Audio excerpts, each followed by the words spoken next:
Good morning. Thank you for listening to WXOX 97.1 FM in Louisville, Kentucky. This is Artists Talk with LVA, and I'm your host, Keith Waits. The show is produced by Louisville Vision Art, and today I have an esteemed guest. Melissa E. Feldman is an international contemporary art curator and writer. Her practice of over 25 years has focused on novel curatorial approaches, the geocultural context of art, and identifying emerging artistic trends.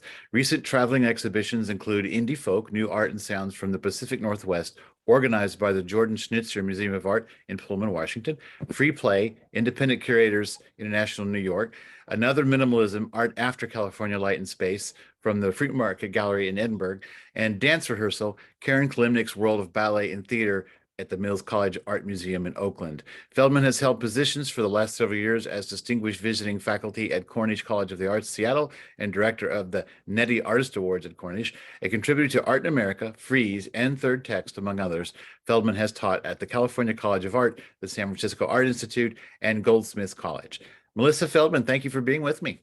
Thank you, Keith. It's a pleasure. So, the thing I don't say there in the introduction, which I'll say now, is of course, you just spent a little bit more than a month, or was it almost 2 months, 2 months. in Louisville, Kentucky, and probably some southern India, as the fifth Critic-In-Residence brought into the area by Great Meadows Foundation and Julian Robson. So I want to start with, so what was your general impression coming into the art scene? Did you have preconceptions, or did you not have preconceptions? And what surprised you about the scene that you encountered here in Kentucky? Mm-hmm. I did have some preconceptions, just only because I did a residency called Township 10 in Asheville, North Carolina. I don't know, a year and a half ago. And so that was my first experience in the South. And I know that, I know Louisville anyway thinks about itself as like part Midwestern and part Southern. Right. I don't know how the rest of Kentucky identifies, so to speak, but I guess I expected more. I expected work that would look more, pick up more on folk traditions and kind of a vernacular approach to art making and those kinds of, I don't know, feel of rural culture and like also African-American folk art, because I'd seen online some of Philip March's shows at Institute 193. And that's kind of his sensibility. So that was my initial introduction to Kentucky artists. But that's not what I found at all. Or that was not a dominant feature, let's put it that way. Okay.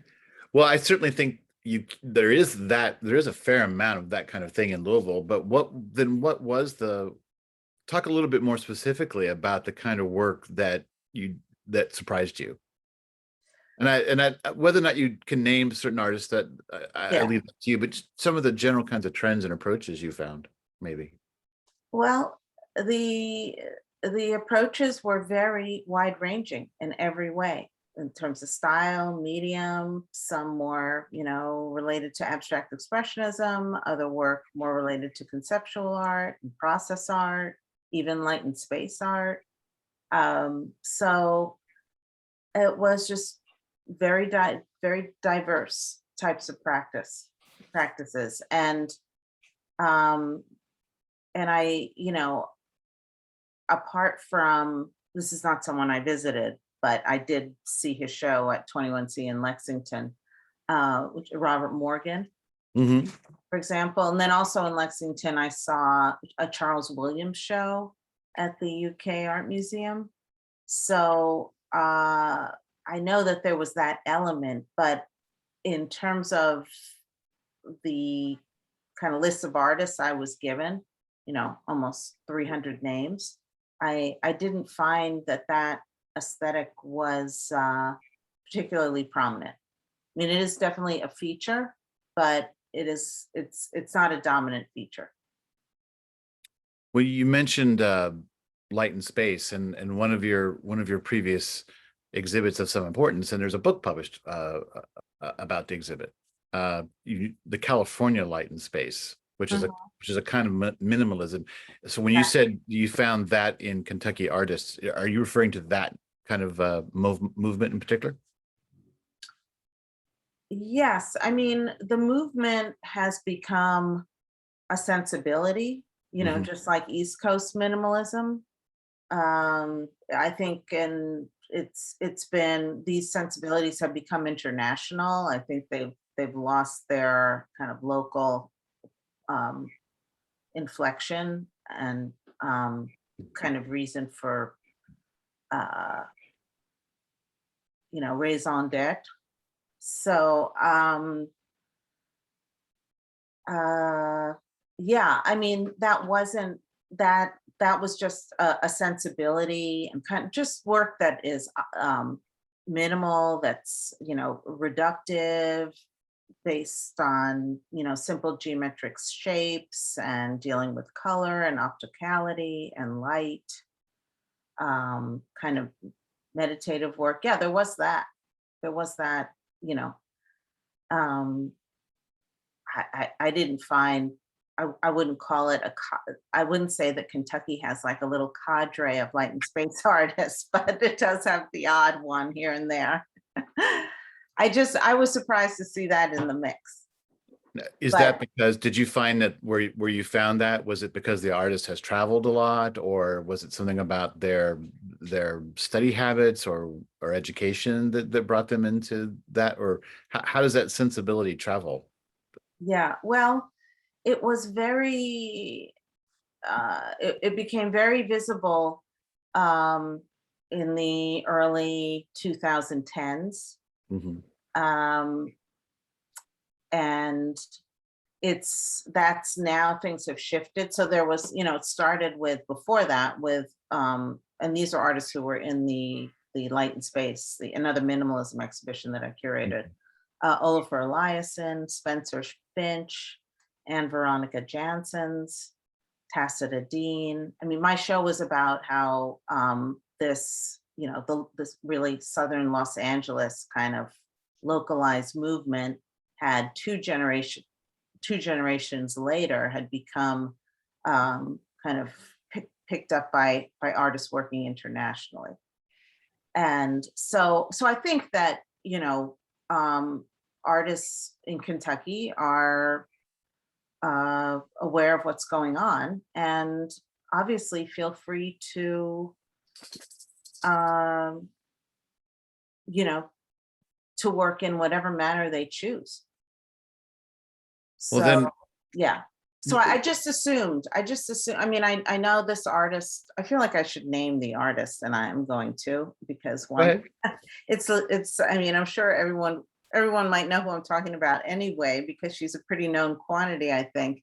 And that's Letitia Quisenberry. yes. Yeah. Right. Yeah. So, if you don't know Letitia, you're not paying attention.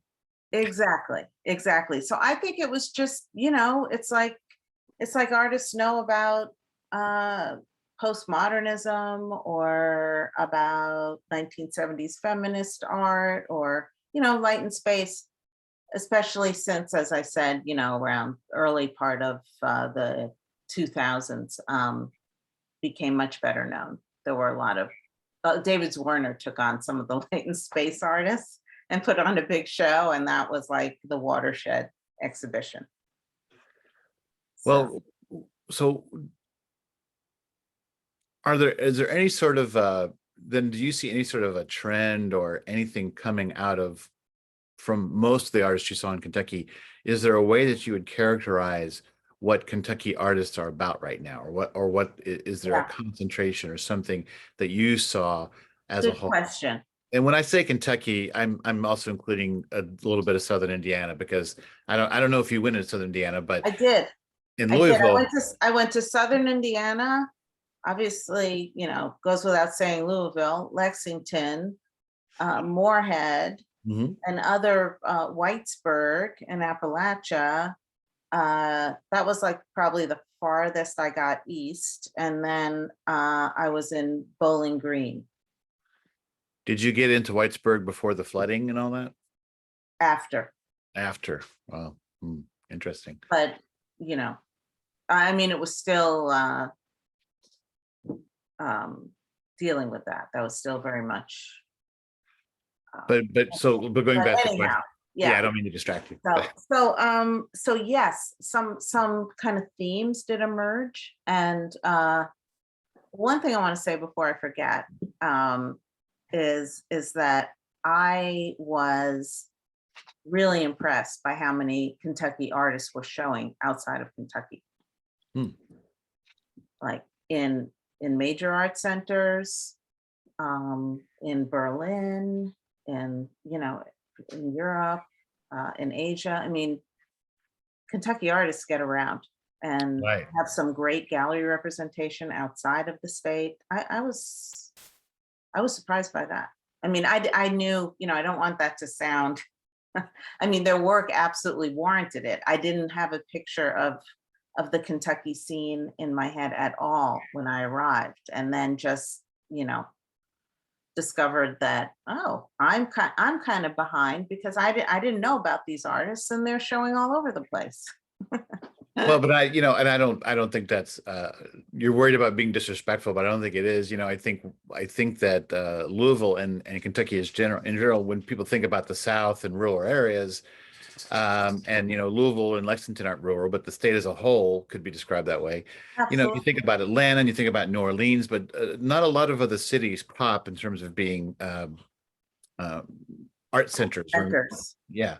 And there's probably others like, as again, I'm born and raised here in Louisville, so I know Louisville, but I don't know these other cities that are sort of developing these things. But I think that seems like that's happening a lot in the United States right now, that the sort of centralization, where New York thinks it's the most important thing, that old cliche, that a lot of cities are growing in important ways. I hear Kansas City, a lot of good things are happening in Kansas City, for example. Yeah, I think you've hit on something very important, which is, I think that's part of the kind of leveling of the playing field in the art world, and in terms of artists of color and LGBTQ and different sensibilities, and artists who are making quilts or whittling wood or making ceramics. And, sometimes something made out of clay, something ceramic, is just a cup. And sometimes that cup is art. So just because it's made in ceramic doesn't mean that it's not art. So there's like this breaking down of boundaries, all kinds of boundaries, including the mainstream versus the regional.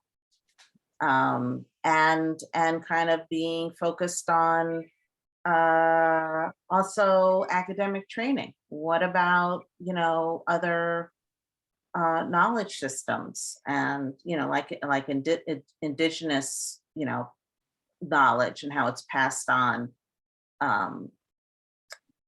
generationally, or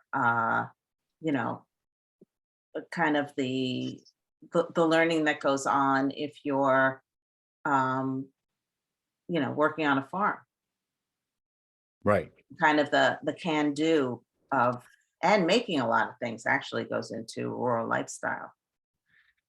Well, it's very hands-on. It's that lifestyle itself is very hands-on.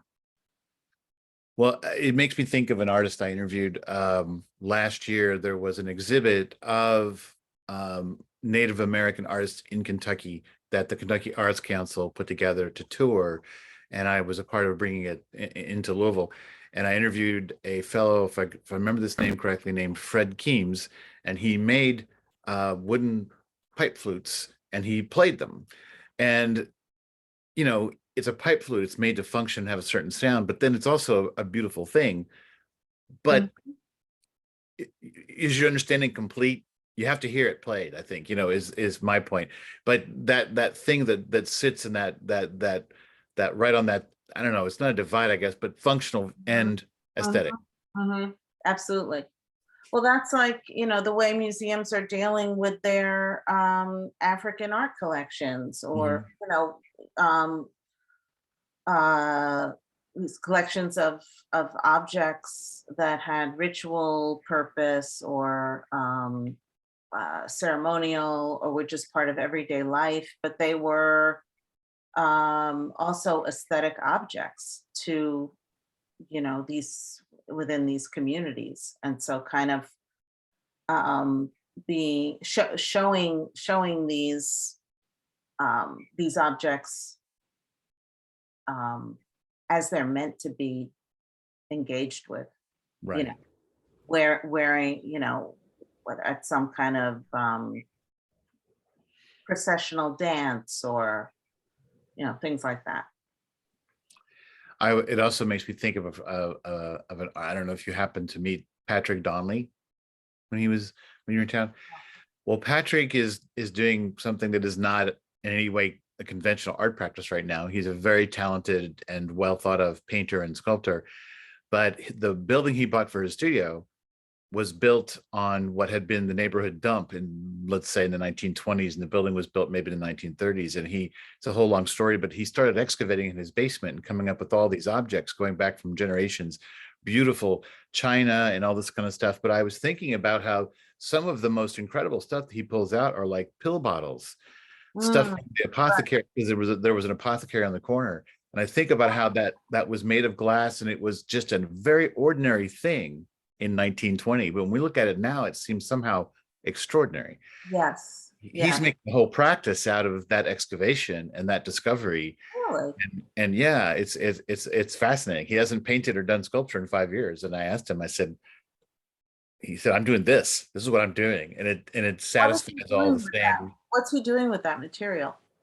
Well, he has an exhibit that actually just ended yesterday at Garner Narrative in Nulu, and he was doing a lot of light box, both photography, where he would find numbers of the same of similar items, and he would make arrangements. So he was doing photography and also making just some light box installations that were in the gallery. Mm-hmm, Um, and it's mm-hmm. turned into a whole thing now where I don't mean to get onto a whole tangent because we want to hear you talk about.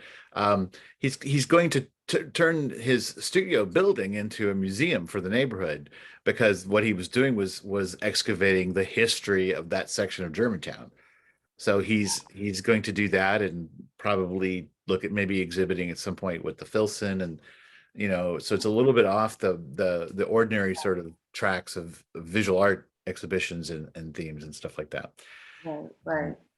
But anyway, you did ask me about if I could, if any themes or tendencies kind of Mhm. came to the surface for me, and yes, very much so. For example, generally, I found that the work is very research driven, like academic research in many different topics, from ornithology to you know the aging brain to um, different kinds of engineering. I felt that the reference points had more to do with the real world and kind of these other bodies of knowledge and Mhm. study than like art history, for example. Artists And were talking more about um, these real world, and especially in when it comes to, I mean, in terms of um, preoccupying subjects, I would say there were the ecological disaster and identity, kind of the socio-political situation in the country. well, it's interesting. And as you cited some of those things, I have a feeling I think I know who some of the artists you visited. But but so is that sort of trend for research and drawing from the real world around you? Is that something you don't think is happening as much in other areas? Was that unique, or is it happening in other areas? Is there a relationship? Definitely, it's that I think that that is a feature of serious art, of art that's very considered, because artists, because it shows that these artists are aware of their time. Mhm. And I mean, not that I'm, I like everything, I don't want to sound like I'm discounting any other kind of practice. Mhm. You could be making work that's totally autobiographical, or go down some other rabbit hole that interests you. Um, and that work is great and important.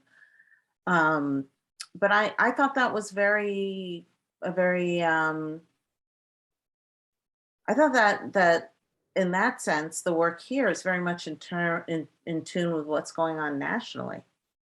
Because, you know, like when I was at the Armory Fair in New York 6 weeks ago, um, you'll notice that artists showing there are also preoccupied with um, social justice and the environment.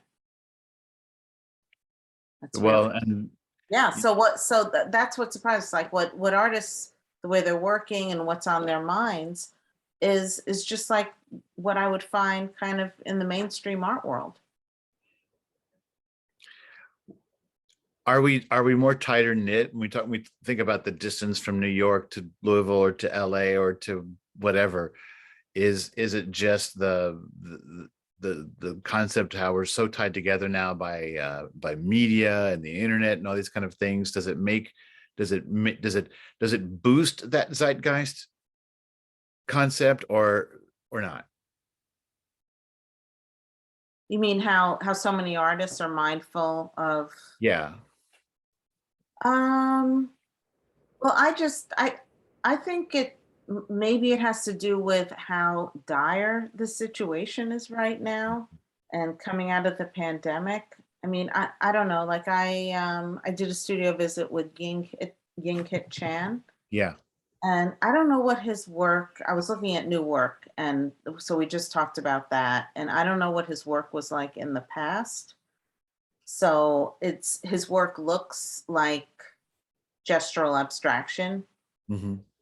using, not only using oil paint. I think he maybe uses some materials that look more like enamels and things.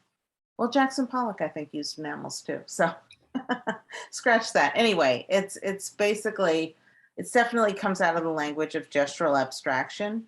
Um, but all he's thinking about is, um, you know, environmental destruction, and the destruction of different countries. Might be, um, whether from environmental disaster or war, and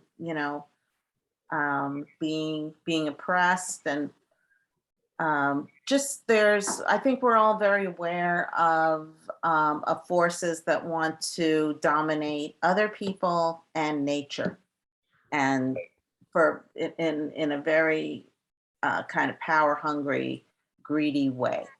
Right. So I think that is, we're just all very aware of that now.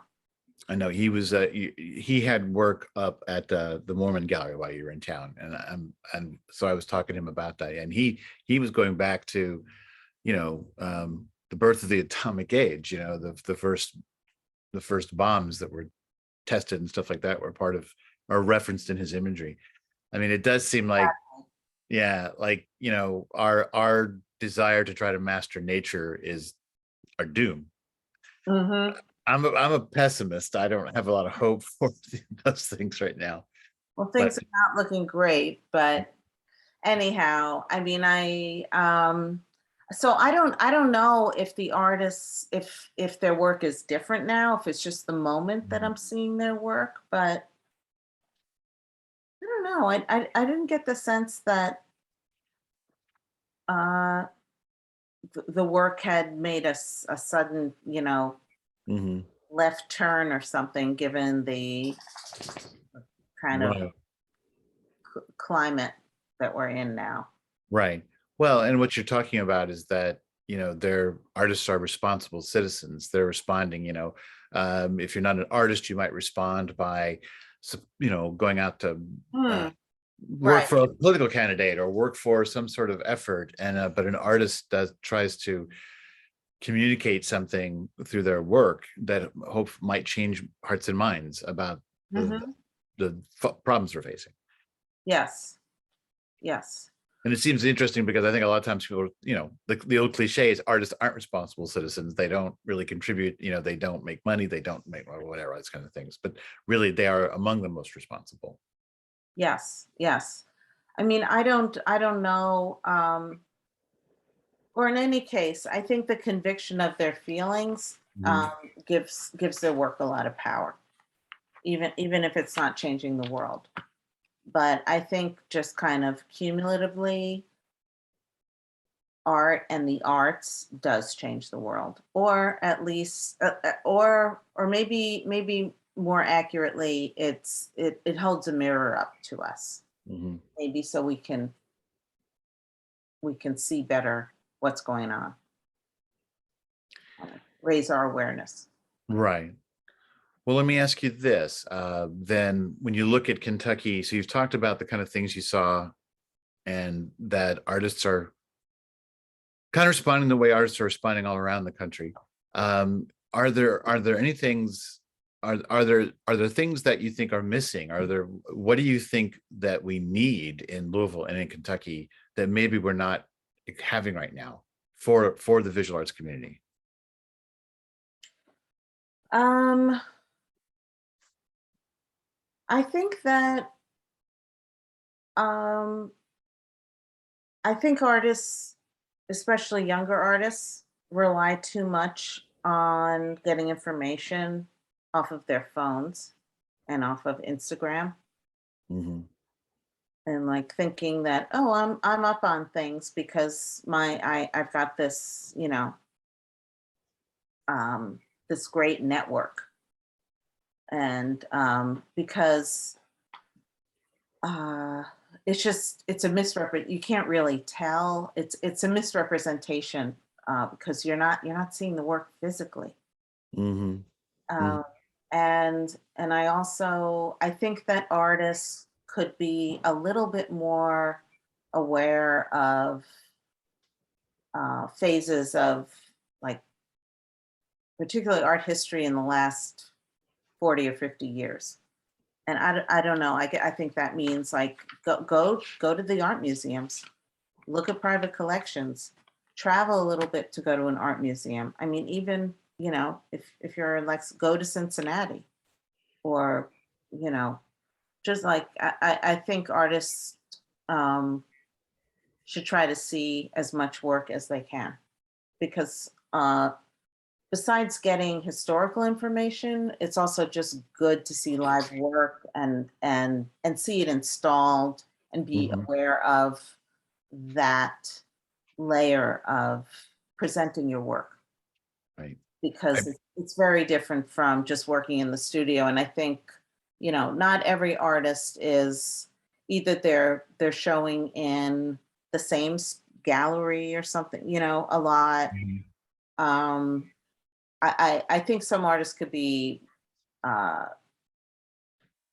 become a little bit more sensitized to displaying and presenting their work. Do you think that reliance on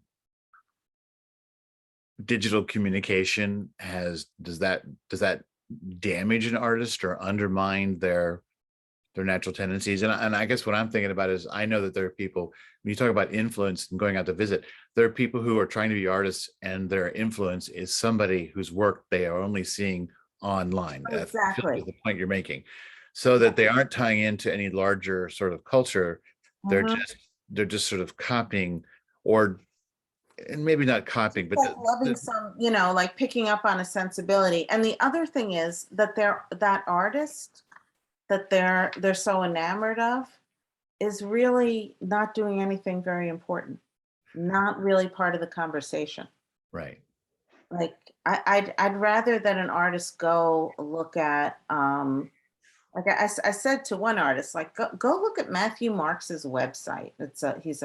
Has a gallery in New York, very long-standing dealer in New York. Look at the website, look at the artists, like find out about some of the, even David's Werner, like that, I mean, that's online, but at least there's, you can see installation views and you can read about the work. Yeah, I mean, and then you can take it or leave it, It's not like you Right. don't have to plug into that. But but if you are, for example, if you're an artist who's making work, um, that involves textiles, as I met a couple of artists working in textiles, you should be aware of this major textile show that happened. I don't know when it happened. To be honest, I think it was about 10 years ago. But that really changed the world for artists working with fiber and weaving and quilting. And now there's so many, there was just a major quilt show at Pace Gallery in New York Mhm. that was not about like the deconstructed and reconstructed and kind of quilting in the expanded field, so to speak.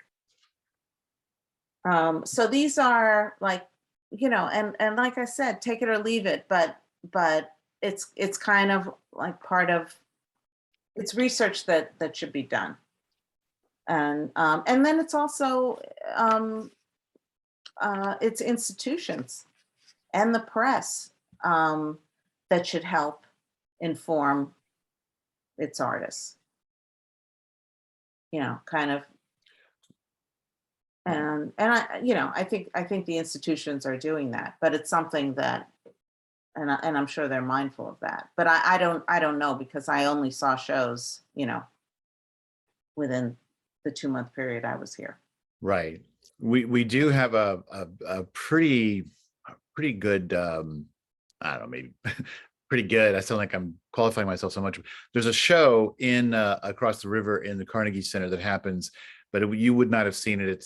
If I'm correct, I always think it's like summer, called Form Not Function, and it's an annual juried quilt exhibition that I think for this area is the sort of important one to look at least in terms of the range of approaches, things that you would never imagine.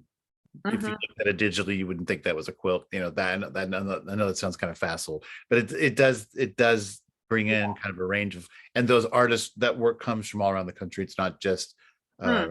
a regional thing.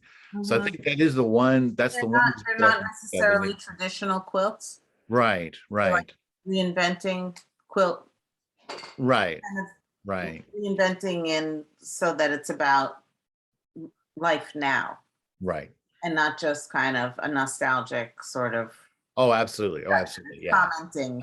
Yeah, I Yeah. think there's always probably an element of that, but really it's really, it's the one place, it's the one show I know of, like I say, annually. And there are occasionally other shows, but that annual, Mhm. it's sort of, I would think, not being a quilt maker, I would think that would be like my Super Bowl if I were a quilt maker here in town, Right. right? Or Thing that just I was going, anyone working with textiles. yeah, yeah. Uh-huh. Uh-huh. Yeah. Yeah. Well, I And mean, I know that there was a Sanford Biggers show here at yes, one point. yeah, at U of L, Oh, University of Louisville. yeah. So he's important in the area that we're discussing. Well, when you were talking about, we were talking about the people relying on the technology and the internet to sort of be their source for everything. One of the things that I've become very aware of is that there are a lot of artists, younger artists, who have not had the art education. They didn't go after the BFA or the MFA or all these kind of things. There's a lot of self-taught artists, and when you see a self-taught artist that is, let's say, 60, they have developed themselves to a certain extent, just in terms of mastery of medium and technical questions. But that, I feel like that's what I see, that limitation being exercised the most, is I see a lot of self-taught artists, I guess quotation marks, self-taught artists, and some of them think that's just the way to go. And then I also hear some of them talking about, I know I need to study color theory. I know I need to get myself outside of this very limited place I'm at as an artist. Yeah, I don't think, that could happen to an MFA artist who's 60 and, is still thinking in terms of the 80s. It's sort of not, You I never don't do know, this alone. lapsing into old, overused forms or languages or topics, Right. I actually met with some artists who fit this description of yours, uh, both the self-taught and um, the conventionally educated ones, and I did get a sense, or didn't get a sense. I mean, they would say they can feel a little stuck, and I say you've got to get out. You have to go and look, or just like go to the library, look at go through art magazines. Like when that happens, you have to get information. I mean, I'm sure it takes more than that, but that could be a catalyst. Um, and And yeah. well, I was just saying, as we kind of alluded to earlier, there's actually plenty of good cities that are just a day trip or a Mhm, weekend trip. To visit Cincinnati and Indianapolis are both very easy. mhm. St. Louis, Chicago's not that far. Chicago's not that far, and you can never get it all. You'd have to go dozens of times to really sort of get it all in Chicago. Absolutely, Yeah. absolutely. No, I think that really, I think it's enormously useful. Um, uh, there was one thing that I wanted to say just about uh, the how I'm able to, part of the I'm able to come to these conclusions about the Kentucky scene because of the time I've spent elsewhere. So, for example, when I was in Asheville, North Carolina, Hmm. the work is like almost everyone's work is speaking about craft and craft traditions, using those methods and kind of commenting on uh, rural culture or an older way of doing things, and being in the I can't remember the term. It's something like post, this kind of late capitalist Yeah. economy. That's the term. So so there was just the grounding in craft is just very, very strong, really pervasive there. And because, as I said at the beginning of our chat, I was expecting to some extent the similar experience here.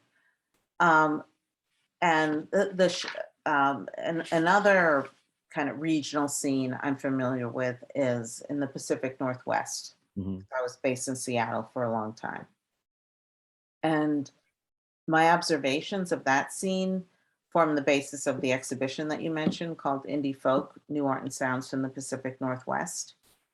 And to me, I got there and there was this really uh, um, very strong tendency, and also it turns out very long-standing tendency, kind of a way of working that was grounded in craft and folk traditions. Right. And but it hadn't been kind of noticed. It had that tendency had not been identified until I did the indie folk show. So there was just there was a sensibility and a very hands-on way of working that was like definitely a dominant trend in the scene there among artists who were, self-taught and kind of off the radar, not necessarily showing a lot, and artists who are getting kind of international attention, like Jessica Jackson Hutchins. Well, we're almost out of time, and I don't want to put you on the spot exactly, but I am always curious when somebody who is a curator, I think about these connections you made. You were in Seattle for a period of time. It wasn't just a couple of months, and but I'm always curious about a curator that comes into town from another part of the country. Do you ever feel like that somewhere along the way, not like immediately that you'll walk out of Kentucky thinking you want to do a Kentucky exhibit, but do some of these artists, do you take them away imagining that maybe someday there's going to be some opportunity? Like, is every trip, every time you visit a different part of the country or part of the world, does Mhm. it reside in you with that sort of potential? Yes, definitely. Okay. Yeah, yeah. I'm yeah, I mean, I would like to do an exhibition that draws from my experiences here and kind of brings work from here into a larger conversation, because I think um there there definitely that would make sense. Okay.